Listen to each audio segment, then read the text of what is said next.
What's up, A to Z Sports Live on this Tuesday. Glad to have everybody along as we continue to talk about the Tennessee Titans after snapping the 6-game winning streak on Sunday against the Houston Texans in one of the ugliest games of the Mike Vrabel era. We've actually pointed out yesterday on the show of maybe a couple of the uglier games, with the Ravens game where Mariota got sacked 11 times in 2018, that Broncos game that was the end of the Mariota era and the beginning of the Tannehill area. What? Well, Let you me are going to stop you real stop me quick. 30 seconds into because it? you reminded me of something that I thought of after the show yesterday. Okay. That I was upset I did not pull. Is you pulled the Mariota yesterday by just putting on a ball cap and going home for the bad sales job. And I'd forgotten all about it, but now with you leading the show with Mariota, I was like, damn, that just reminded me again. I was like, you Mariota the entire audience and me by just being like, hey, it's week 17. I'm throwing in the white flag. I got nothing for you. Yeah, as my day matured yesterday, I was just like, that was really weak by me. And I was just like, God, that was stupid. You Mariota. I did. Tough scene right there. Yeah, not good. But today, on this Tuesday, we are talking about the Titans' biggest problem. That is not the injuries. The Titans had a big problem before the injuries, but now all these injuries are exposing the biggest issue with this team. It's not the other way around. So we're going to ask you guys, what is the biggest issue with the Titans right now and moving forward? Then I've got a second follow-up question I'm going to hit you guys with after we talk about the biggest issue there. And then I had a take about Adrian Peterson on Sunday in the post-game show, and I want to address that to see if you guys are along the same lines as I am. I don't think Zach is on the same page as I am on the Adrian Peterson conversation, but we'll talk about that. And it's Tuesday sports trivia. We've been on a heater for sports trivia, so hopefully our sports trivia performance doesn't come to a screeching halt like the Titans 6-game win streak. But that's at the end of the show. So Zach, welcome in. Hope you're having a good start to your day. Yeah, welcome in on a Tuesday. We are broadcasting live on Facebook, YouTube, and Twitch. Twitter's still being a pest, and we've reached out to Twitter. We've been in contact with Twitter.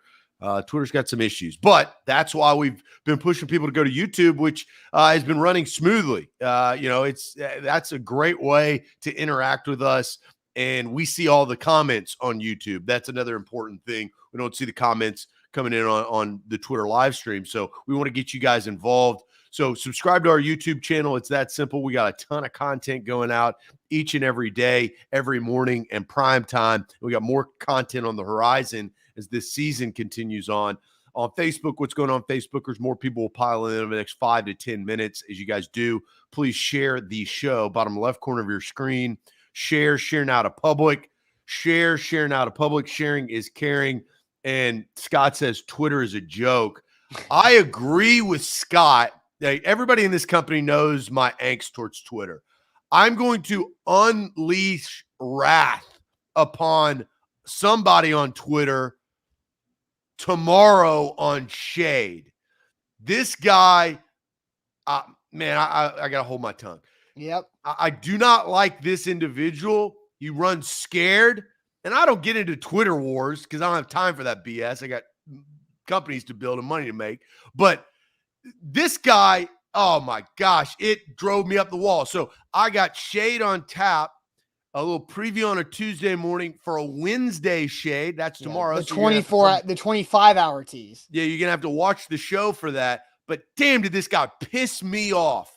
This guy needs to reevaluate what the internet represents. That's all I'll say. So let's get this party started. Yep, let's get it going officially. Welcome into A to Z Sports powered by BetMGM. I'm Austin Stanley. He is Zach Bingham. Make sure you follow us all over social media. We go live every weekday morning at 8 Central Time on Facebook, YouTube, Twitch, hopefully Twitter again at some point, even though we're just hating on Twitter. But also hit us up on Instagram and TikTok. Got to thank our sponsors because they make everything happen for our show. And they help out you guys, Renters Warehouse Nashville, the professional landlords in the area at renterswarehouse.com. Mandu, the Pulse of Fitness, where a 15-minute workout equals over 5 hours in the weight room. Mandu.com, your first workout is free. Wilson County Hyundai, go check them out and make them a part of your car buying process by going to wilsoncountyhyundai.com. And the Bone and Joint Institute, we were there yesterday, boneandjointtn.org, the region's destination for comprehensive orthopedic and sports medicine care. So yesterday, one of Mike Vrabel's many quotes when it came to his Monday press conference after getting embarrassed by the Texans at Nissan Stadium on Sunday was, got to find a way to beat the Patriots. So, Zach, do you feel like the Titans are approaching any type of panic level, or is it too much to panic off of one embarrassing game? Well, one embarrassing game against the worst team in the AFC does make you look at the panic button, okay? It makes you look at it. I don't know if it makes you press it, but you got one of the hottest teams in football on the horizon in New England, a former foe that likes beating his disciples, right? Like, I mean, you have that coming up. And then I'll be curious, because I do not know what your take for today's show is on why this team is the way that it is right now. But I don't think that they're pressing the panic button because of the lead that they built, the work that they've already put in. I do think it's concerning. I think that they look on the other side of New England and see the bye week. They see getting healthy with A.J. Brown and possibly Julio Jones. They did get a little bit of good news yesterday with the negative test results on A.J. Brown's ribs. I don't know how long it's going to take. That doesn't mean he's going to play on Sunday. Right? It's just it doesn't. But it avoids like Bud Dupree and Julio Jones out for the season talk, right? And that's what you want to avoid. So those guys are still in the mix. I don't think they're pushing the button yet, but if they drop 2 straight, they have the bye week. Now you start to look at Indianapolis. Now, Indianapolis has a tall task because they've got Tampa, who just kicked the Giants' ass last night, coming up this week at home. And so the Titans are still in the quote-unquote driver's seat, but they got to put their foot on the gas, right? Yeah. Like they fell asleep at the wheel on Sunday when it was raining, and their windshield wipers weren't working. So not panic yet, but damn it, it's getting close. Yeah, and so Jeff on YouTube says it's really too soon to be panicking, but man, the rest of the season looks rough. Bobby said they had one embarrassing loss where they had an avalanche of turnovers. I like how Bobby put that, an avalanche of turnovers, because that's what it felt like. He said, I'm pretty sure they aren't panicking yet. Jarrell says, man, I gave the Titans a chance like 2 weeks ago, but that was crushed the last 2 weeks, that chance of beating the Patriots. And Dom says it's crazy. The Titans went from the hottest team to taking 2 quick L's. And that's assuming that the Titans will lose to the Patriots. You never know. The Titans just, with an undermanned roster, just went on that 6-game winning streak and beat a lot of really good teams there. Well, I just saw on Twitter, just as we're talking about this, Doug Clawson on Twitter tweeted this out, and he was comparing Belichick and Brady from last night. But here's some interesting stats on Belichick's Patriots right now. They have the number 1 scoring defense. They have the best score differential in the NFL, and they have the longest active win streak at 5 because the Titans just lost. So you talk about a hot team that Bill Belichick wins and usually has success with good defense first, and then everything else plays into and kind of comes into play. So they got their hands full this week in New England, a tough place to play. Even there. Yeah, you talk about stats. The Patriots' average victory is 25 points a game at this point over the last stretch that they've been on their heater. And I double down. If you do the same crap that you did on Sunday against the Texans, that score is going to be 45-7 or 45-13. Like, that's just what it's going to be. You're not going to have a puncher's chance in the fourth quarter because Tannehill's had a bad game, but the Texans are 3 and out in the second half because the Patriots aren't going to do that. Yeah, and then you see Chris saying the Pats game is the type of game that Vrabel wins. And then Bobby says Vrabel historically loses to rookie quarterbacks. Trevor Lawrence is his only win against a rookie, which is true. So let's get to other stats, because I've got stats on stats today, and it's about the Titans' biggest problem. And the Titans' biggest problem for the season isn't the injuries. The injuries are unprecedented. The injuries are absolutely a problem, no doubt about it. But even when this team was healthier than it is right now, Todd Downing has been the Titans' biggest issue the entire season. Todd Downing has not been good really for the majority of the season. He's had his moments, right? He was at a great game against the Chiefs, a great game against the Jags, a great game in a great several series, right? But Todd Downing has been inconsistent and bad consistently for this season. So I've got a lot of stats here. I'm going to start with a stat that I created of my own that was about the Titans not being able to score on their opening possession. Because, Zach, we talked about in our pregame show before the Texans game, with the weather looming, Titans need to score early. Texans have a bad defense. Go get some points. They didn't. So here are the Titans' stats on their 11 opening drives this season. The Titans have only 10 points. They kicked a field goal and stalled out in the red zone at the Jets, and they scored a touchdown on the opening drive against the Chiefs. They have 7 punts on their 11 opening drives. 4 of those are 3-and-outs, and 3 of the 3-and-outs were for 0 or negative yards.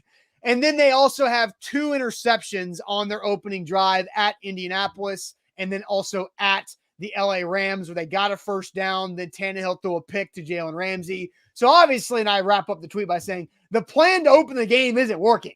It's not working, and it hasn't gotten any better. If you think about the last 4 games, right? At Indy, at LA, interception on the opening drive, and then punts against the Saints and the Texans. Now, the Saints and the Rams have a good defense. The Colts have a good defense, but the Texans have a bad defense, and we're unable to get anything going on the opening drive when it comes to getting on the scoreboard, and that allowed the Texans to hang around and get a lead. And so Todd Downing has not been good. And it also comes back to, and I thought more about this yesterday when we were answering the question of what's the reason for Ryan Tannehill's poor play and interceptions this season. It's because he's been, I think, in my opinion, he looks uncomfortable. Tannehill does. I think there's a disconnect. There's something going on between Todd Downing and Ryan Tannehill and the offensive scheme where there's no rhythm. They've lost the rhythm that they had with Arthur Smith over the last 2 years. And it's week 11. And I know there's been a rotating door of skill players because of injuries, but at some point it's the big cat gif. Figure it out. Figure it out. It's week 12 now. Get something going, because having only 10 points, 2 scoring drives on your opening possession in this season is completely unacceptable. Well, it sets the tone, right, for the game and the offense, right? Whether it's your first possession and you're down 3 or 7-0, or you get the kickoff and you're trying to set the tone of the game, because it does impact your defense. It does give them confidence if you can go down there and get points and try to at least take control of the game right away. And those are 15 plays, right? I mean, we know that's the script of the NFL. That's the script of football. The offensive coordinator usually, not always, but the majority of the time, scripts the first 15. So the players know what they're running. The quarterback knows what they're running. Maybe there's some adaptation if something goes awry or somebody gets hurt. But overall, these scripts ain't cutting it. And you can tell based on results or lack thereof. Yeah. So, but one guy is in charge of the offense. You know, Vrabel's not going to come over there like he did last year in the defense and take over. He's not going to be calling plays, right? This is you can't rely on, Jim Schwartz. He's on the defensive side of the football. You know, you can't call Dean Pease. He's doing other things in Atlanta. There's nobody to help you. I think that's the concerning part. This is Todd Downing figuring it out or kind of bust, don't you think? Yeah, and so Mudgy says no play call works when someone up front whiffs every time. Now, I've got stats to counter Mudgy's comment about the offensive line, and several of you guys have mentioned the offensive line, Henry Hurt, that's the answer. So we're going to ask you guys this question, and I have more Todd Downing stats. So don't just think I'm done. I just haven't unloaded all my stats yet that I have this morning prepped for you guys. So here's the question. Super simple. What's the Titans' biggest issue? I think it's Todd Downing, but you guys can answer it. What's the Titans' biggest issue overall this season? Very curious to see where you guys take it, but let me tell you guys about Renters Warehouse and renterswarehouse.com. They're the professional landlords in the Nashville area. Simply go to renterswarehouse.com to find out how much your home can rent for. There's so many different ways you can use Renters Warehouse to your benefit, whether it's creating extra cash flow for you and your family, or it might be long-term equity that it helps you out when that retirement plan starts building, and Rent the State can help you get there with that extra cash. renterswarehouse.com. They do all the work at renterswarehouse.com. Don't forget about BetMGM. Man, I had one of my best betting nights last night in the NBA, and I put a ton of money on Fire Them Cannons, the Tampa Bay Buccaneers. I won hundreds of dollars. Let's just say that, because appreciate the heads up on the locks. You didn't ask. I ain't your bookie, bud. But the best part is you can go and do it as your heart's desire on BetMGM, and you, just like everybody else in the state of Tennessee, you can download the app and use the promo code ATOZ Sports. ATOZ Sports. Risk-free bet up to $1,000 for new users. They are the king of the sports books. But one of the obvious reasons why I went all in on Tampa last night, how bad the Giants are, and we saw that. But Tom Brady hadn't lost 3 straight games in like 15 plus years. It was a big spread, though. That spread got covered by the Tampa Bay Buccaneers. So download the app today. That's BetMGM. All right, so again, we're asking the question, what's the biggest issue with the Titans right now? I think it's Todd Downing. I've already showed my stat. I'll share it again. The Titans just have 10 points on their 11 game-opening drives this season. Field goal at the Jets, a touchdown versus Kansas City. They've punted 7 times. They've gone 3 and out a bunch. They've lost yards, and they got 2 picks on their opening drives. That's it. That's the 11 opening drives so far this season. You know, and so we'll talk about the offensive line here in a second. But Zach, I'm going to go ahead and send you the comment section and let you see what the people are saying of what is the biggest issue with the Titans overall. A couple people agreeing with you. Daryl says Downing overused Henry for sure. It didn't play action, bootleg, or QB design run in that bad condition game against the Texans. 50 passes in the rain. It's Downing. So Daryl rings the bell for Downing. Danny says Downing may be some of it, but I think it's execution. We can't get all 11 on the field doing their job at the same time. Drops from wide receivers, missed blocks from everyone, cannot execute. Back it on up, Terry. Terry says right end position is tight killing end. him. He says right, but yeah, he means but that's tight. definitely tight end. Yes. Yeah. He brings up Jonnu Smith. Yeah. It's not my fault that he can't spell. I'm just saying. Back it up, Terry. Back it up. The one thing that I do agree with Terry is Jonnu Smith in that tight end position. It has been abysmal since, Ferk Dog has come in there. Michael Pruitt has given you a little sprinkle of some productivity, and Swaim, even though he was out recently, he's given you some okay minutes, right? But that tight end is a shell of itself as a position as a whole. Billy says it has to be injuries. D'Lo says injuries, which causes you to depend on a mediocre quarterback. So D'Lo kind of calling and throwing some shade on Tannehill after that 4-pick game. Downing has not found ways to get AJ the ball from Brandon. Titus agrees with you, says it's Todd Downing. We were losing our balance, didn't run the ball like we've been doing last game. Downing with the plays. So, there are a lot of people doubling down. Roger says offensive scheme is terrible, so predictable. Henry bailed them out because he was a monster. He really sucks, talking about Todd Downing. Yuri says number 1 injury, number 2 Downing, and Miko says personnel. So boiling it down to players. Yeah, the injury, like the title of the show is the injuries are exposing the biggest issue that is Todd Downing. So I think, and I'll show more stats because I told you I had them. Let's see, which one do I want to bring up first? Let's go with the play action. That's the wrong one. The play action success or lack of success for Todd Downing. So in 2020, the Titans ran play action 35% of the time. That EPA per attempt is expected points added per attempt. You see 0.17. ADOT is is average depth of target, which is basically air yards that you're passing the ball, 9.7 air yards per target. This year, play action pass plays are down 7%. EPA, expected points per attempt, are down hundreds of decimal points. And then ADOT, average air yards per attempt, is down almost an entire yard. So credit to No Flags Film for the stats here. And then look at the bottom one. The bottom one's key because everybody who answered, oh, you can't, be successful when your offensive line's whiffing. The average pressure percentage on play action passes are the same this year from a year ago.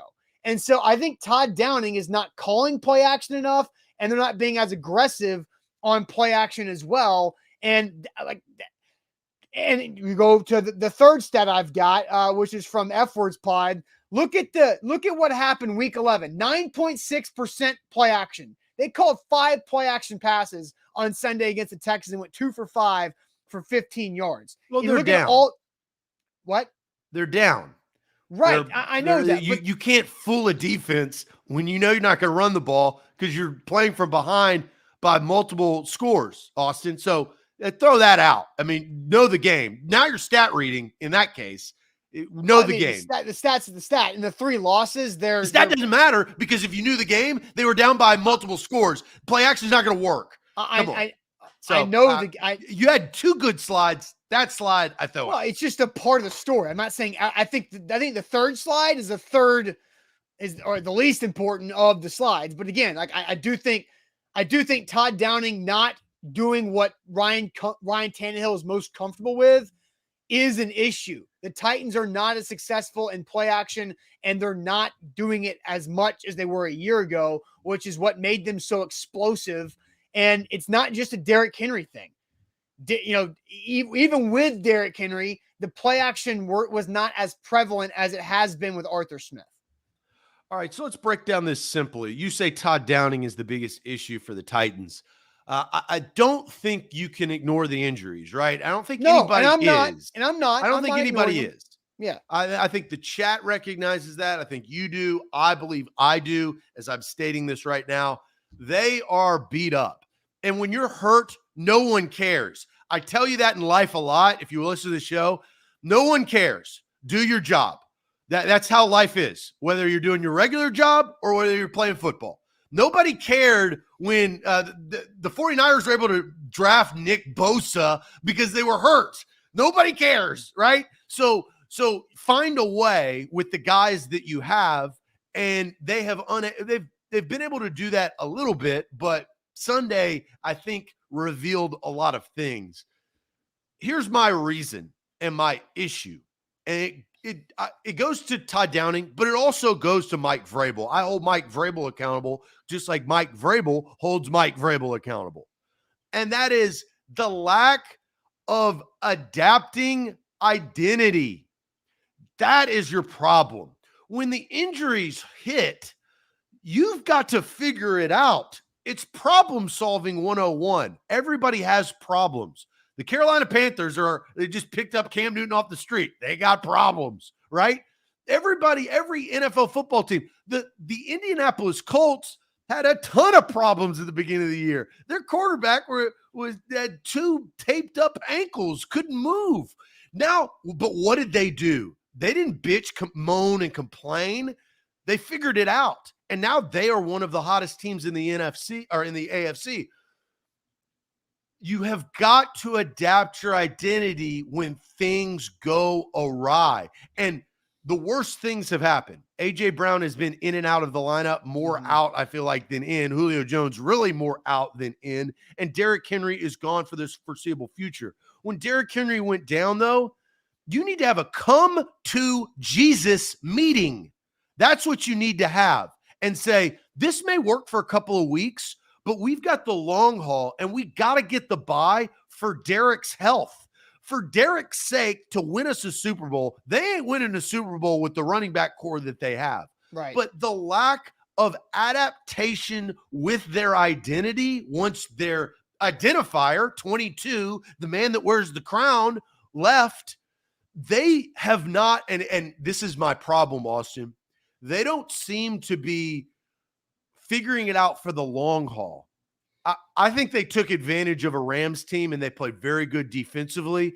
And I credit the Titans for winning that game, but it was a little bit of tomfoolery. The Saints, they played a backup quarterback without their best player in Alvin Kamara playing, and it took them down to a 2-point conversion to win that game. I credit the Titans to win the game, but it was a little bit of tomfoolery. And then all of a sudden, the makeup dripped off of their ugly face in the rain against the worst team in the AFC. And it really started to say, who do you identify with? Do you identify with Ryan Tannehill? Because if that is who you identify with, that's the problem. I mean, he did not step up when he needed to, and they didn't have a plan to adapt. So that is my answer to the question we asked. All right, so I've had something that I've been wanting to talk about on our show for almost the whole season. I mean, really, I've been holding on to this for about 3 months. And so I think today makes the most sense to say it. So what I've been holding on to for the last 2.5, 3 months, here in a second, and then we'll ask you guys another question about Todd Downing. But first, Zach, tell everybody about Wilson County Hyundai.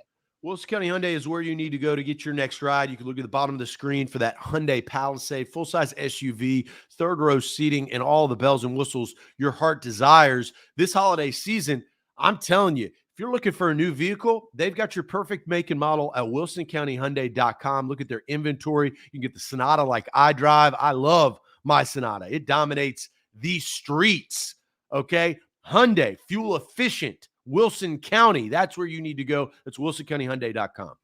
All right, A to Z Sports. Also, don't forget we are powered every morning by BetMGM. They're the king of sportsbooks. Make sure that you go to BetMGM, download that app, use our code ATOZ Sports. You get a risk-free bet up to $1,000 with your first deposit and your first bet. Again, what you do, App Store, download the app, BetMGM app, sign up using our code ATOZ Sports. You have your first deposit there, and then your first bet is risk-free up to $1,000. Visit BetMGM.com for terms and conditions. You must be 21 years or older, must be present in Tennessee, and for gambling problem support, call Tennessee Redline at 1-800-889-9789.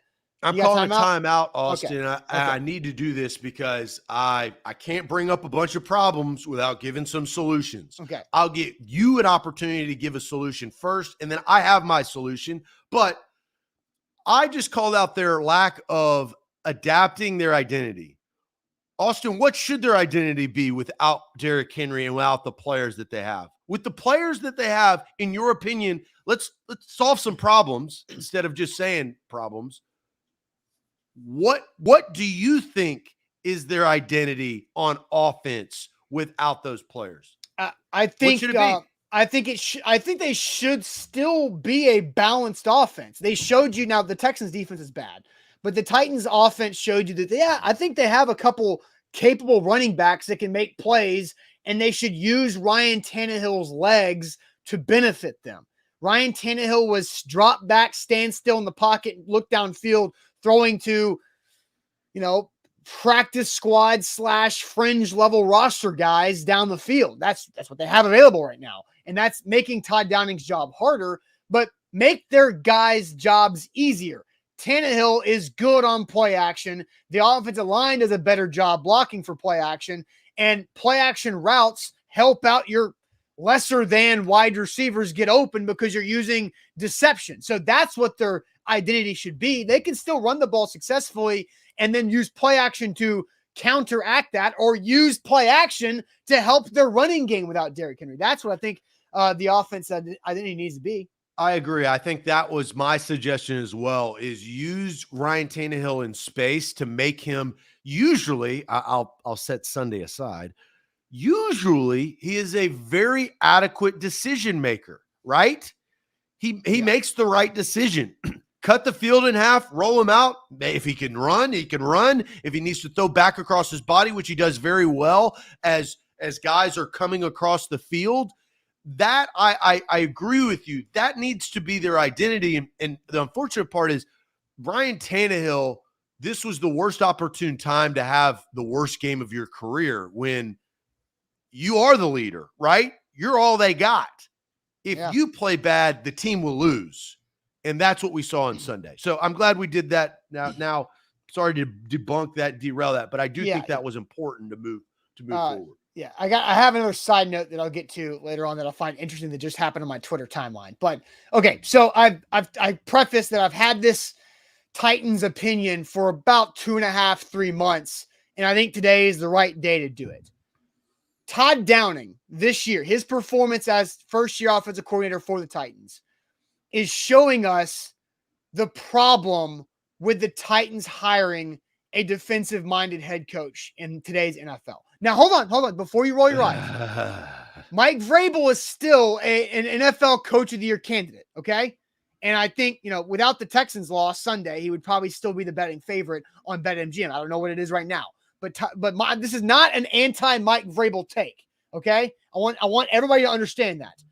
But the issue is, it's all about offense, and it's all about the rhythm for your quarterback. And so this is Mike Vrabel's 4th season as Titans head coach. It's his 3rd offensive coordinator. He's had his previous 2 be successful enough to get head coaching jobs. LaFleur's promotion was based off of his resume prior and his background, not necessarily what he did with the Titans. But now you're either going to have an offensive coordinator do a good enough job to get a head coaching look, or he's not going to be good enough and you have to find a new one. And so you're going to be in this no man's land of changing the play caller every other year. And while Mike Vrabel is a really damn good head coach, it's all about your offense, and you're going to continue to have to hit the reset button way too often. And so, again, this is not an anti-Mike Vrabel comment. This is a situation and a reality with today's NFL. The reason why franchises are hiring offensive guys to be their head coaches is because they want to keep continuity with their offense and the language and the voice and the method and the philosophy the same for their quarterback and their offense, because that's the most important thing today. Well, you hope that you get the head coach correct so you're okay with dealing with that problem. That's the sacrifice. The Chargers did that too with Brandon Staley. They sacrificed. Brandon Staley is a defensive-minded head coach. Justin Herbert is a young, talented offensive guy, right? Quarterback. You just hope that you take what a head coach gives you, and if Mike Vrabel can give you more and he's the guy, that's the sacrifice. Now, so you have to be able to be okay with that, though. You can't keep coming back and harping with it. And this is what I'll say, Austin. I believe the Titans and John Robinson and Amy Adams-Strunk are okay with Mike Vrabel and what he gives them, to understand that this is going to be an issue. I mean, you're not saying anything that is not true. It is true, but that's what it is. You take what Mike Vrabel gives you as a head coach and as a manager of a facility, and know that that's going to be an issue for the rest of his coaching career. All right. You bring up Brandon Staley, which, on the surface sounds like you're right. What position did Brandon Staley play in college? Quarterback. Brandon Staley was a college quarterback. But that's a unique situation, and I think it's very fascinating to do a deep dive on Brandon Staley. That's not what we're here to do, talk about the Los Angeles Chargers head coach. But he was a quarterback in college. He got his early coaching as a grad assistant on the offensive side. Then he wanted to learn defense better, and so that's where he went the defensive positional coach route and rose through the ranks. But he is a quarterback player by trade. And so that is very interesting of the way he has gone about his career, but he still helps the Justin Herbert young quarterback, but he is a both offensive and defensive head coach because of his background as a player and his path as a coach. And so, I knew this was going to happen. Rick, Austin, you was upset that Vrabel yelled at you. No, again, how many times do I have to say, this is not about Mike Vrabel being the wrong guy as a head coach or being a bad head coach. He's deserving of being in the running for NFL Coach of the Year. I'm just pointing out that this is a situation where when you change your offensive coordinator so often, it's going to burn you, because you can't keep hitting on offensive coordinators on the rate that Mike Vrabel did. LaFleur was good. He was good enough. And then the quarterback issue was the But problem Austin, with Mariota. I'll flip the script on you. If you have an offensive-minded head coach and the offense is really good, what usually happens? The defense blows, and everybody gets upset. The defense sucks. I mean, look not at the necessarily. Chiefs. Look at the Chiefs. They got an offensive-minded Andy Reid. He's lights out, guns a blazing. Yeah, but what's the one criticism about the Chiefs? But they their won with their flaw defense comes on the against defensive Cowboys. side They of held the the football. Cowboys in 9 points. They sacked Dak Prescott like 5 times. That's one game. You didn't watch any of the other games. Come on, be quiet. The you can't Chiefs say defense that. was terrible early in the year. They've gotten a lot better. But you're always going to bitch and complain about one thing, right? Whether you have an offensive-minded head coach. This is about getting the guy right, the head coach correct, because it's not just about scheme and all of that. It's about management. It's about in-game assessment. It's about when to throw challenge flags, when not to. Like, there's so many different things that a head coach does that I will never, and I will say this, I understand it's a problem, but the Titans, you can't complain about it because that's the bed they made and they're okay with it. I'm I'm just bringing it up because but you're always going to bring it up for the rest of, and I feel like that's kind of unfair for the rest of Mike Vrabel's head coaching career. You're always going to bring this up when the offense kind of goes flat. Yeah, because that's BS. That's BS. You're always going to have it because that's the game you decided to play. Is that you decided in 2018 that you would go with a defensive-minded head coach when it was against the trend, which is fine. Like, I'm not saying follow the trend. I'm not saying being a follower like that. I'm not saying doing that. But look, I like Mike Vrabel as a head coach. He's obviously proven that he's really good at it. He's won a lot of games. He's won playoff games, and he's won a division, and he's got the best record in the AFC still. But again, like, that's the situation that you create when you hire a defensive-minded head coach, is that you have a potential for a rotating door at offensive coordinator. And over the last 4 years plus, offense is more important than defense. And when you can get a defensive coordinator to stay with you, you can hire a good defensive coordinator and have him be your DC for a long time because those guys are not getting hired as head coaches. Yeah, at the rate that offensive coordinators are. Look at this. Look at the Super Bowl. The Bucs defense shut out a better Chiefs offense. Look at this. Look at their head coach, Zach. Who's their defensive coordinator? Who's the Bucs defensive coordinator? Just former Jets head coach. What's his name? Okay, yeah, right. Head coach. A former head coach who got fired because the offense wasn't working with the Jets and it was a disaster. Todd Bowles. So yes, Todd Bowles. So Todd Bowles can be your longtime defensive coordinator because you've got an offensive head coach that can help your offense sustain. Well, he has stayed there because nobody's hiring defensive-minded head coaches at the rate that they're hiring offensive-minded. Not at the rate, but what I'm saying is, that's my point. But this will always be the case. You're gonna have to swallow it. Like you're gonna have to understand that you're going to have this offense. You just hope that in a year, Mike Vrabel has finally gotten his defense that is adequate, right? Correct? We were upset because of a defensive-minded head coach had a really bad defense last year. Right. Right? Yeah. We were real upset about that. I remember. Yes. We were both there. Everybody was there. Why is this defense so bad? Now that he's fixed the defense to a degree, you have an offense that is not living up to expectation without, and this is where the injuries come in, without their star players. The three most important players besides Ryan Tannehill are not active. So I think why everybody is so, and I'm going to say this because I think this is a statement that I will stand by right now today. Mm-hmm. I think Titans fans, and I think they are correct in thinking this is a extremely flawed offense at a time that should be concerning, right? It is extremely flawed. I brought up tomfoolery. I think this is window dressing.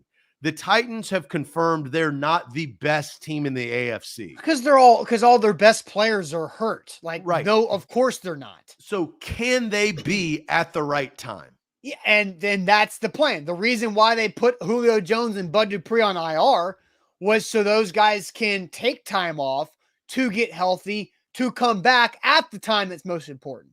The reason why, everybody's hoping that Derrick Henry can come back at that January time to help the Titans get to where they want to be. But they've got to have guys stay healthy and have the guys that are currently hurt get healthy. And I believe ifs and buts, beer and nuts. So I'll preface that. If Derrick Henry was still playing, I don't think that we would be upset about the offense. He's at such a big percentage of, he is the identity. And when you rip that away, Derrick Henry, he is the magic eraser, right? Yes. He erases all the blemishes. Yes. There's a reason why when Derrick Henry was leading the league in rushing and second in the league in rushing was Derrick Henry after contact. Like Derrick Henry takes a play that might gain 4 for Adrian Peterson, Dontrell Hilliard, Dante Foreman, or Jeremy McNichols and turns it into 8. Sometimes he turns it into 76. And so he's a magic eraser for your issues. I think you talked a little bit about this, and the answer may be no. Can you blame anybody for all of these injuries? I don't know, man. I was talking to Dave Kimfort, who's the lead PT before you got to Bone and Joint yesterday, and we were talking about it. And he can't answer the question because he doesn't know what the Titans are doing or not doing. But he played in the NFL with the Jags for a couple of years, and he was saying that they had issues with injuries in like 2000 or 2002 or something like that, and they changed their strength and conditioning offseason program, and it cut their injury rate down quite a bit. But we don't know what they're doing or what they aren't doing. We don't know if they're being too explosive for no reason. We don't know. Like, what we do know is that Mike Vrabel is very cautious when it comes to managing injuries and load management of his players, but it seems like that's backfiring at this point. I'm giving the love of the show to Steven because I think Steven makes a lot of sense here. And I'm going to add on to the end of his comment. Steven says, a car is only as fast as the engine inside of it. And he's talking about Henry, right? You take out the engine or replace it with a subpar engine, it's not going to go as fast. I'll add to Steven's comment with the issue is you can't bow out of the race. You have to still keep racing, right? You can't pull Mariota Stanley like yesterday. You can't wave the white flag. You can't say, I'm not playing anymore. You don't have that. Like, you've done a lot of good work, but you've got games. I mean, guys, it's November 23rd. The season goes to mid-January now. You have too many more games that you have to run in the race, regardless of your engine. And so it's pit crew leader Todd Downing's job to put some oil and some more gas in it and make it run better. Yeah, and Leo says the offense was still a problem with Henry, running him 500 times on a good thing. And he was literally on pace to have close to 500 touches this season. So Lee's not over-exaggerating that. But Lee's comment is why my biggest issue for the Titans is Todd Downing, because even with Derrick Henry playing, the offense still was predictable, not explosive as it was in the past. And it felt discombobulated. It felt like Ryan Tannehill wasn't completely comfortable, and maybe they were trying to get into a rhythm over the first few games, the new offensive coordinator, play caller, and then the injuries have halted that rhythm gaining. But again, it's 11 games. They've scored 10 points on their opening drives in 11 games. And like Zach said, the only touchdown they got was against a bad Chiefs defense at the time. And so Todd Downing's a problem. I don't know how it gets fixed, if it gets fixed this season, or if it's just the personnel better get healthy in time for the Titans to be able to reach their goals. All right, before we move on to the running back situation, should we do what Billy and Aaron suggest? Should we just RELAX about what's going on with this team? I think it's a fair question. I think this show has been building steam for a couple of weeks. It's not the fact that we're overreacting to the one game against the Texans where Des Fitzpatrick ran the wrong route. Ryan Tannehill threw 2 interceptions to him and then threw 2 other bad picks in the game, right? Like, we're not overreacting because of that.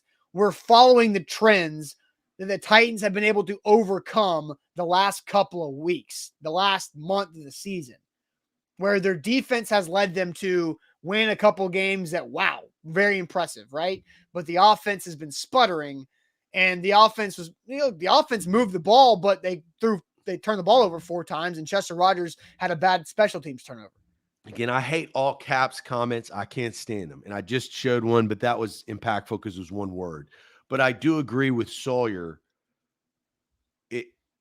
I think we shouldn't relax because it's showing us what is to come.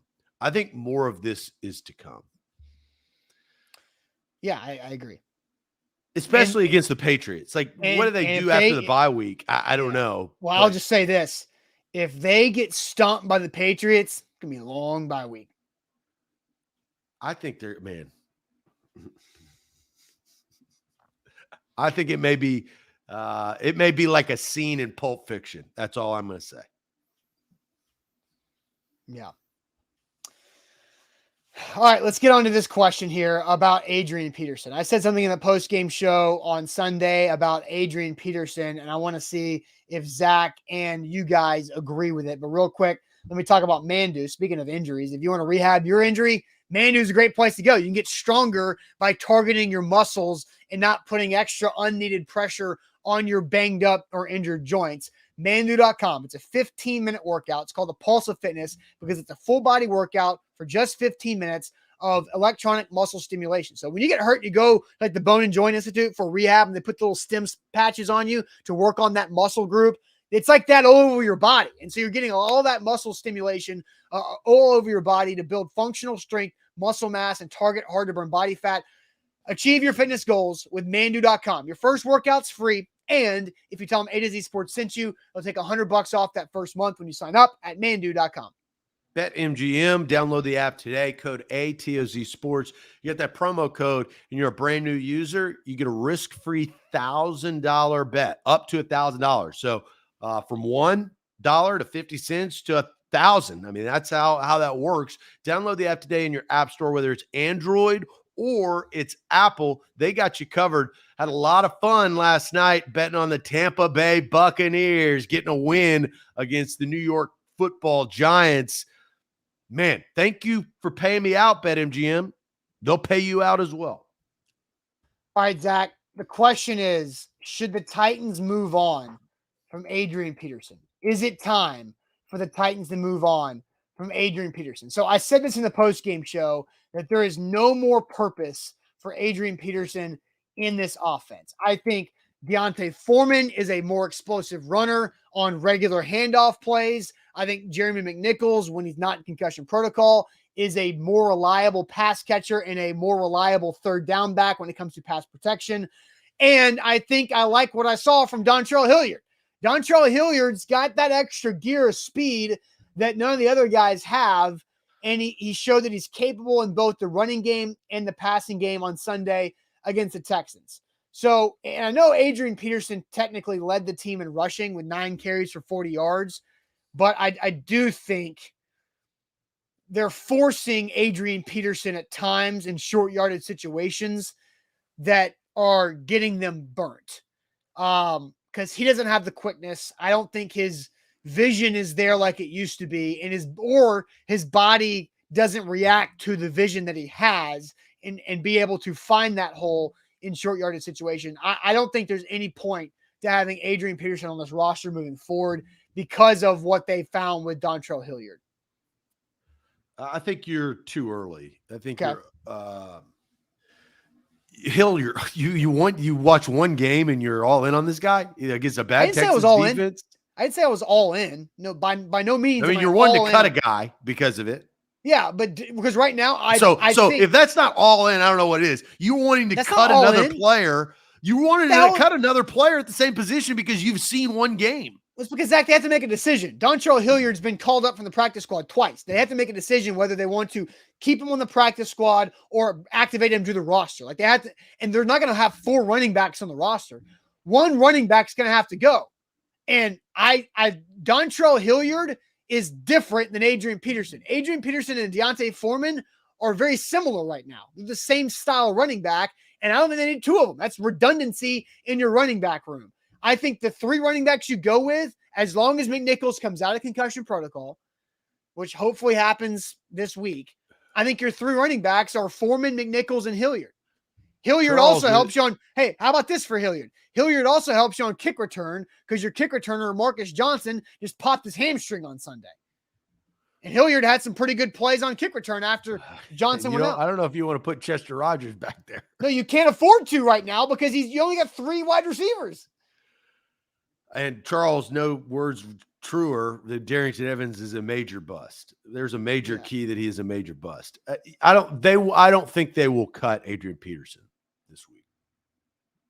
I think you're too early on this. He's somewhat cheap for the veteran presence that he brings, and he is coming off of his best game, right? Yeah. So you're not going to. He had on the second drive of the game, he had a 16-yard run, a 4-yard run, a 12-yard run. And then after that, he didn't really do much. Well, because I don't think he fit the comeback game plan, right? Like he's not in there catching balls out of the backfield like Hilliard was, right? I mean, they needed guys. They needed Ryan Tannehill to have a check down option. And Adrian Peterson, that is not his bag. That's not his role in this offense. That's not his role in any of offense at the age that he is. He is there to run the football on first and second down early on in the game or late in the game when they need to run clock. So that don't try to put Adrian Peterson in a place that he wouldn't be put. Sure. But I think Foreman and Pearson are redundancy at running back, and Foreman looks to be the more explosive player because Adrian Peterson is 36 years old. Oh yeah, I mean Foreman is more explosive. So why do you need both of them? If McNichols comes back, the whole thing is McNichols coming back. Why do you need both those guys?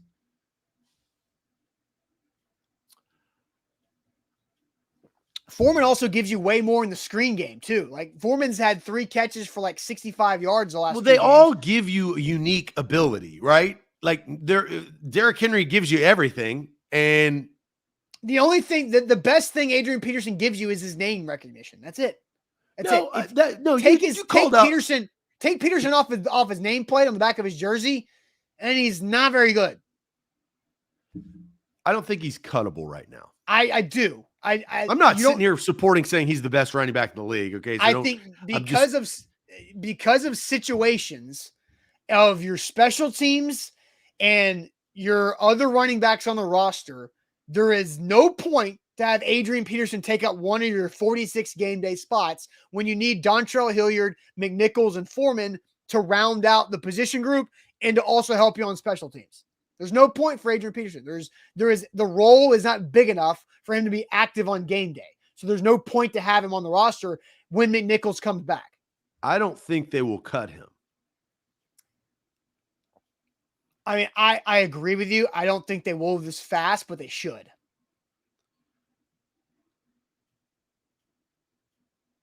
I don't think they will. I just said that, but should they? You don't think they should? I don't want to give you a prediction. I want your opinion on Adrian Peterson's value to this team right now. Not yet. No, I don't think they should yet. I think they should let him play against New England. And then if they need to reassess during the bye week, they can, but not today. Or yeah, I guess it would be today.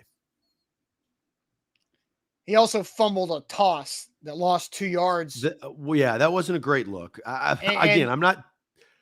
It set up 3rd and 12, which they gained 10 yards on and went false start on 4th and 2 and had to punt. It's just too soon. I don't think so. I think this is enough. You've seen enough of it. He just doesn't have it, man. The Texans were the 31st. But what did you expect him to give you? He's kind of giving you exactly what you expected. You had bad or false expectations if you thought he was going to give you a bunch. I'm not basing my opinion today on expectations. Like that has nothing to do with it. I'm basing my opinion on what I've seen for 3 weeks for Adrian Peterson and what I've seen from Foreman, what I know about McNichols, and what I saw about Hilliard in the situation. I think they also value his experience because everybody else on the offense doesn't have any, right? You got a bunch of young guys. And Tony all says your wide Peterson receivers brings it. Yeah, that's what Tony brings up is his experience. I agree with Tony. But what is his experience doing? Well, you don't have any. you need, when the going gets tough and things break down, you need a guy who can level yourself, right? Level the offense. That's if where his I name think was anything helps. other than Adrian Peterson, you would think he should be cut. You would think there's no point to have this guy. They're in a bad spot. I mean, that position's in a bad spot. Yes, it is. And he is the worst of the four. They won't cut him this early. That's my prediction. I don't expect them to either, but that doesn't mean that they shouldn't. Like you keep telling me your prediction and what the Titans will or won't do. I also told you what I thought too. You think it's too quick. And that's I just disagree. I think there's plenty of data to look at this. Plenty of it. But I mean, Nichols has been here for 3 years. Foreman's been here for 2 weeks. No, 2 weeks. No, because he was there for a lot of last year too.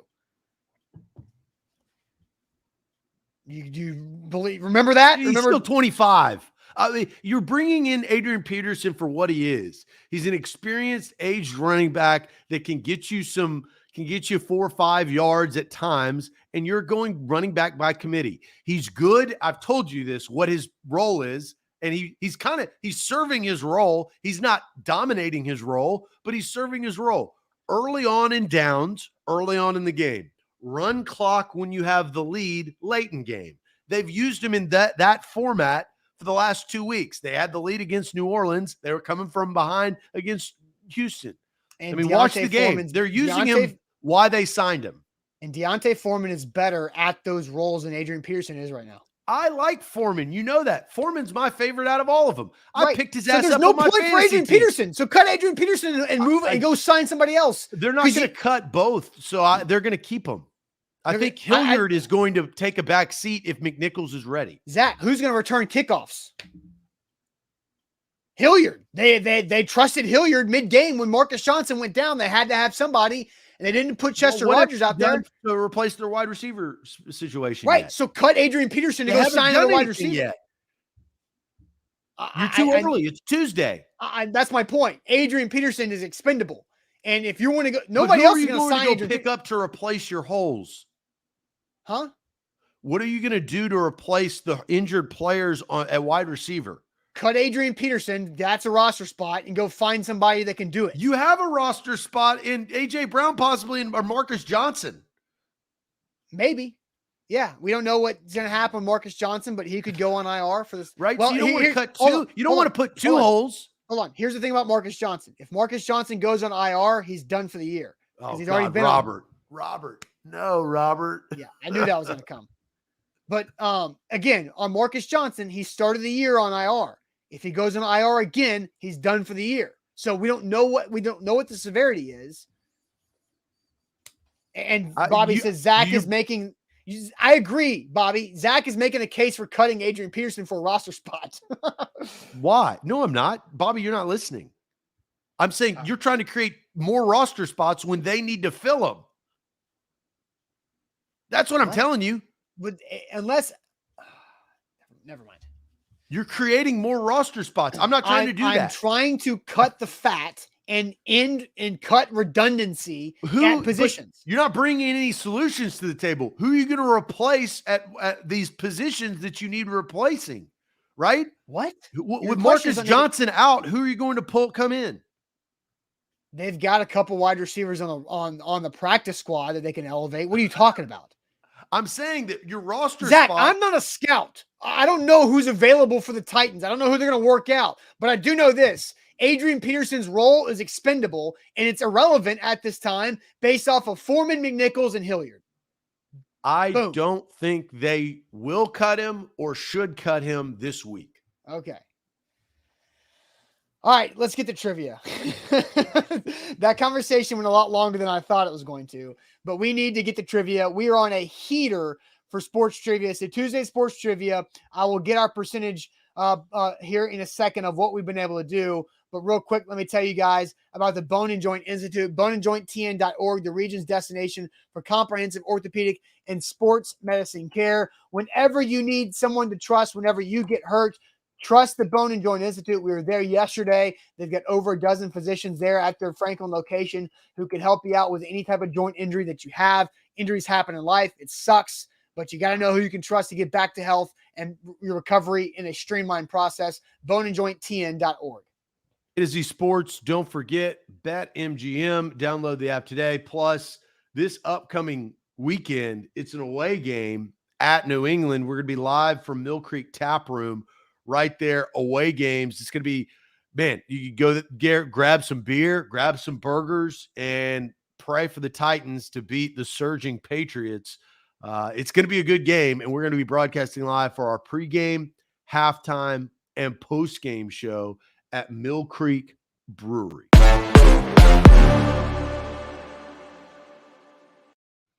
It's Tuesday Sports Trivia, where we have 10 questions. There's no Googling. Can't phone a friend or text a friend. You can use somebody who's right next to you in person. So we have 10 questions coming up. Zach, we've been on a heater, as I mentioned. We did a great week last week with Luke and I, and we are currently through 8 weeks. We got 2 weeks left before our reset. Through 8 weeks, we're at 78%. So we're trending in a great spot, Zach. I mean, we've been on fire. We started off by a bunch of 7 and 3s. We've gone 8 and 2s, 9 and 1s, and 10 and 0s over the last 4 weeks. So let's get this thing rocking with our 10 questions today. All right, we're doing NFL quarterbacks, quarterback challenge. There's some easy ones, but there's also some difficult ones. First question, who is the first quarterback to start in 4 Super Bowls? John Elway, Roger Staubach, Joe Montana, or Tom Brady? Interesting, just to start in 4 Super Bowls, not to win them all. So John Elway, Roger Staubach, Joe Montana, or Tom Brady? All of them, I think, it's got to be Staubach. It has to be, because Did Staubach play in 4? Well, because Terry Bradshaw is not one of the answers, and he won 4 with the Steelers in the 70s. Correct. Right. So it has to be Roger Staubach. Did he play in 4? Zach, listen to what I'm saying.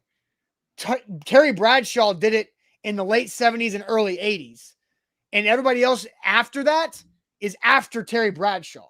So it has to be Staubach. Has to. If Staubach didn't start in 4 of them, I'm asking that. If he only played in 3 Super Bowls, he couldn't start in 4. That's what I'm saying. But read the question again. It says, who was the first quarterback to start in 4 Super Bowls? It has to be Roger Staubach, because I'm asking, did he play in 4 of them? Yes. If he didn't play in 4 of them, it can't be him. That's all I'm saying. I know that, but Terry Bradshaw is before the other. Do you know your point doesn't matter to my question? Does. Yes, it does. If he didn't start in 4, if he only played in 3 Super Bowls, what does Terry Bradshaw have to do with that? I'm asking. That's why I'm saying what you're stating because the doesn't answer matter would be to Terry my question. Bradshaw. If Staubach did not play in 4, the answer would be Terry Bradshaw, not John Elway or Tom Brady or Joe Montana. How are you misunderstanding this? I'm asking a question. That's all I'm doing. And that is, do you know for a fact Roger Staubach played in 4 Super Bowls? That's all I'm asking. I don't, but thank you, Bobby. We already knew Bradshaw did, and Staubach is the only one who played before Bradshaw. Thank you, Bobby. The answer is Roger Staubach, final A to Z. You missed the point. Who went to the same college as NFL Hall of Famer Gale Sayers, but did not during the same years? So Gale Sayers went to Kansas. Lynn Dawson, Sid Luckman, Ken Stabler, or John Hadl? How would you Hadl? Hadl? John Hadl, we'll say. Ken Stabler, Sid Luckman, or Lynn Dawson? It's not Stabler. So who went to Kansas out of those guys?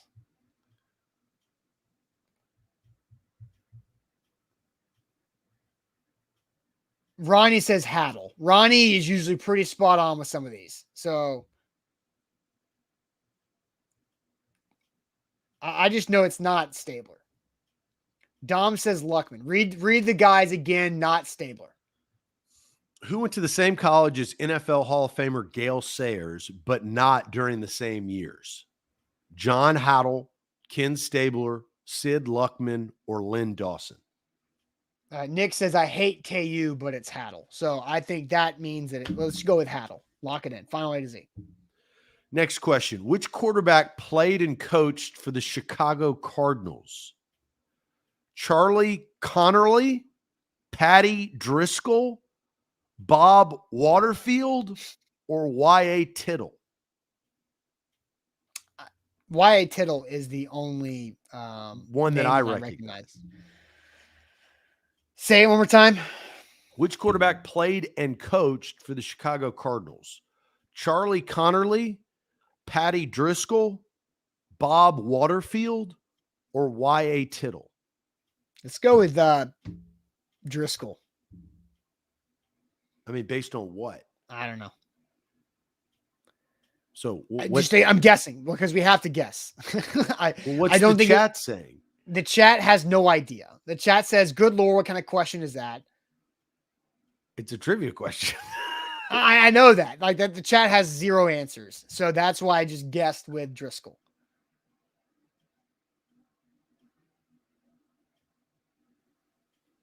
Do you have any educated guesses? I mean, Y.A. Tittle's the only one that I recognize. Right. So I don't think it's going to be him.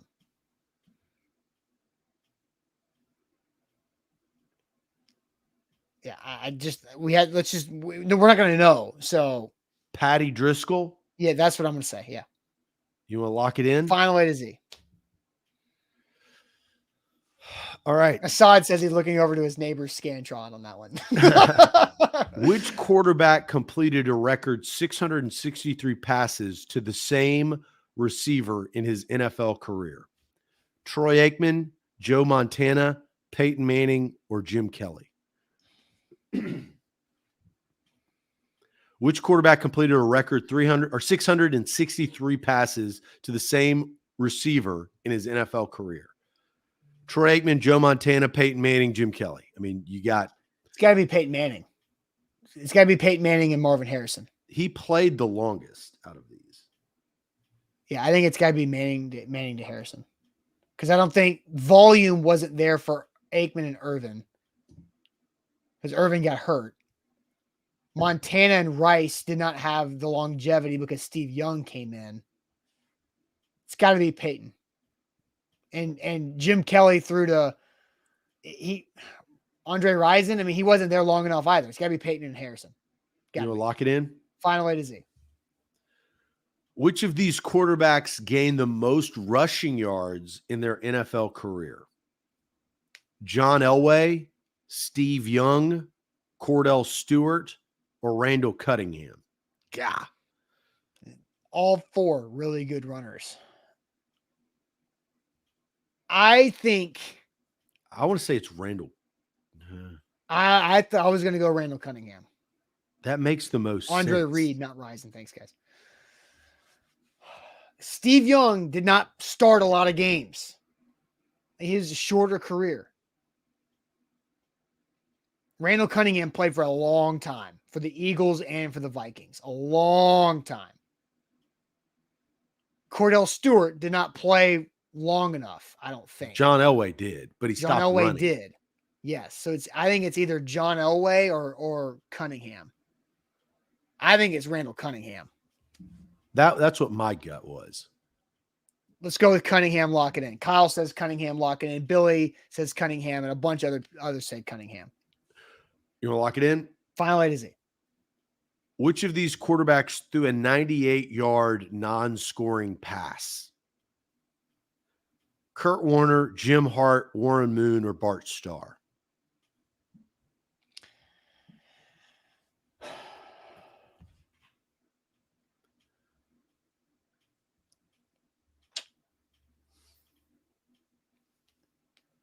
Oh, man, that's tough. Which of these quarterbacks threw a 98-yard non-scoring pass? Scott says Hart. Kurt Warner, Jim Hart, Warren Moon, or Bart Starr? We're getting Dom says Kurt Warner. I think I remember it, he says. John says Kurt Warner. Paulie says guessing Kurt Warner. I mean, I have no idea. We're getting more Warners. You want to lock it in? Yeah. Sure. Kurt Warner finally is it's splitting hairs at this point. Nobody knows. Which NFL quarterback spent 14 years with the same team and the same head coach? Dan Marino, Jim Kelly, Joe Theismann, or Terry Bradshaw? One more time. Which NFL quarterback spent 14 years with the same team and same head coach? Dan Marino, Jim Kelly, Joe Theismann, or Terry Bradshaw? It's got to be Bradshaw or Kelly. Or Dan Marino. Shula was there forever, man.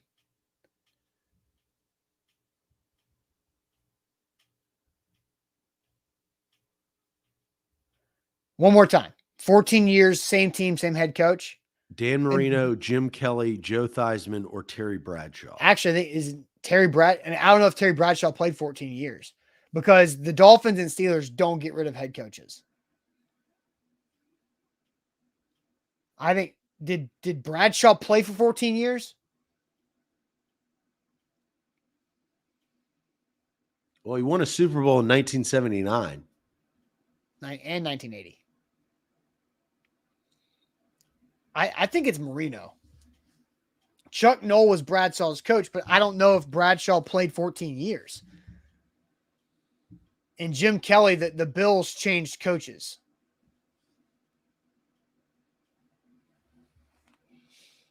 I'm with Bobby. 14 years seems too long for Terry Bradshaw. I think it's got to be Dan Marino with Don Shula for 14 years because then Jimmy Johnson was the head coach of the Dolphins at the end. But Shula was there for a long time.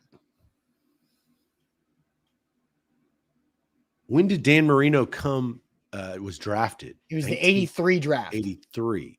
So there's 7 to get him to 90. And then when was Jimmy Johnson? When did Jimmy Johnson get fired from? Because Jimmy Johnson went from the U to the Cowboys. Jimmy Johnson left after his second Super Bowl, which was 93. And then where did he go after that? I think he took a year off. He came back 95. I think it's Dan Marino. I don't think that's right, but you want to lock it in? You want to lock it in? All right. Ronnie says it's Bradshaw, guys. Trust me on that. I trust Ronnie. I think Bradshaw makes more sense than Marino. Okay. Let's go Bradshaw. Final A to Z. Which quarterback was a first-round pick in the same draft Joe Montana was a third-round pick? You cut out for a second. Say it again. Which quarterback was a first-round pick in the same draft Joe Montana was a third-round pick? Dan Marino, Phil Simms, Warren Moon, or Boomer Esiason? We need somebody of age to help us.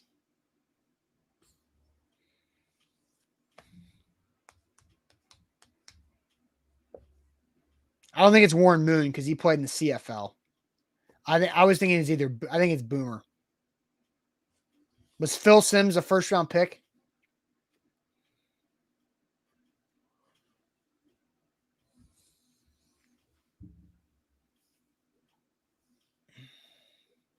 Yes.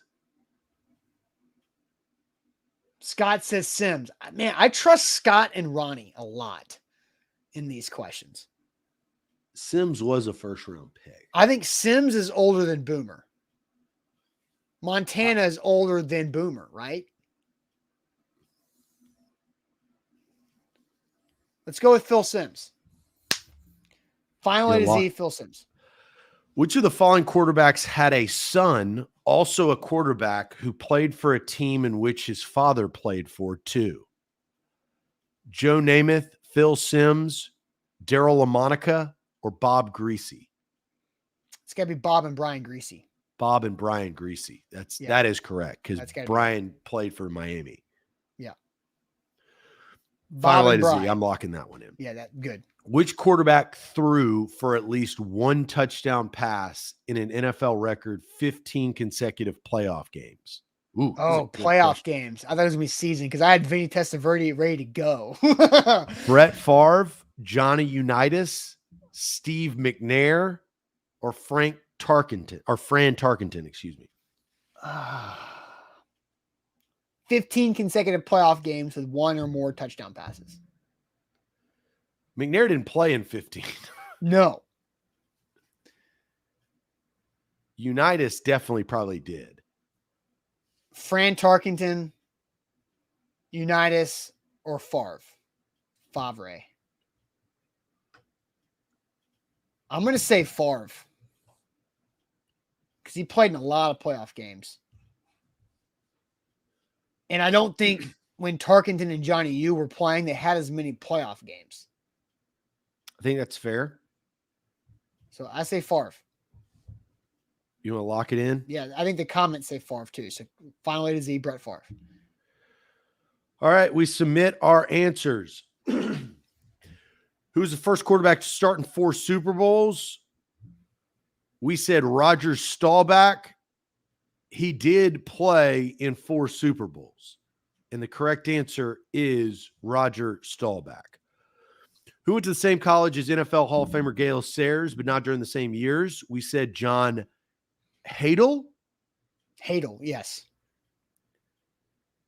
John Hadel actually went to Kansas. Got a ton of people going to Kansas back in the day. And that is the correct answer. Ding, 2-0. Which quarterback played and coached for the Chicago Cardinals? We said Patty Driscoll. Patty Driscoll was a player and coach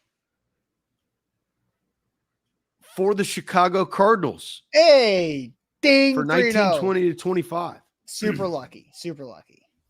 Which quarterback completed a record 663 passes to the same wide receiver in an NFL career? We said Peyton Manning. Who was that quarterback that you messed up? Andre. Oh, well, I said Andre Reed and it was Andre Rison. So was it Jim Kelly? Jim the Machine Gun Kelly. Andre Reed. Wow. Dang it. 3-1. Which of these quarterbacks gains the most rushing yards in their career? We said Randall Cunningham. The correct answer, Randall Cunningham. All right, ding, 4-1. Which of these quarterbacks threw a 98-yard non-scoring pass? We said Kurt Warner. Mm-hmm. The St. Louis Cardinals, Jim Hart, actually threw a 98-yard pass. 4-2. Scored. NFL quarterback spent 14 years with the same team, same head coach. You were thinking it was Dan Marino. We officially said Terry Bradshaw. Black and yellow. Terry Bradshaw, 4 Super Bowls in the 1970s, 14 years. 5-2, 3 questions left. Which quarterback was a first-round pick in the same draft as Joe Montana, who was a third-round pick? We said Phil Simms. Boom, 6-2. Which of the following quarterbacks had a son also played quarterback for a team that his father played for too? We said Bob Greasy. The son, Brian Greasy, both played for the Miami Dolphins. All right, 7-2. If we get this one, we get closer to 80% and set us up for a big winning weekend next week. Which quarterback threw for at least one touchdown pass in an NFL record 15 consecutive playoff games? We said Brett Favre. The correct answer is Brett Favre. Ooh, 8-2. Boom. How about that? And I agree with Derek. These were hard questions. They were very hard questions. They're very, very tough questions. So we were 78.3% going into the week. We are now 78.8%. So we gained a half a percentage. That's a big jump. And we've only got 1 week left. So all we got to do next week to get 75%, Zach, is get 4 questions right. We're setting ourselves up to actually win this thing. It's like the Titans. You got to do your hard work early. Now we can't. We're doing our hard work late. Actually, we're still on a heater.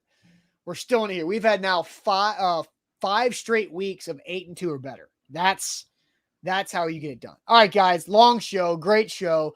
Thanks for participating. 8-2 on a hard trivia day is gangster. I agree with Danny right there. All right. Hope you guys have a great rest of your Tuesday. Don't forget the podcast network with new content out nearly every day on the A to Z Sports Podcast Network. Buck Rising live tonight at A to Z Sports Primetime at 8. We'll see you guys tomorrow morning on a Wednesday where we throw shade. Zach already teased his shade for tomorrow. So we'll see you then. Have a good Tuesday. Appreciate it. Adios.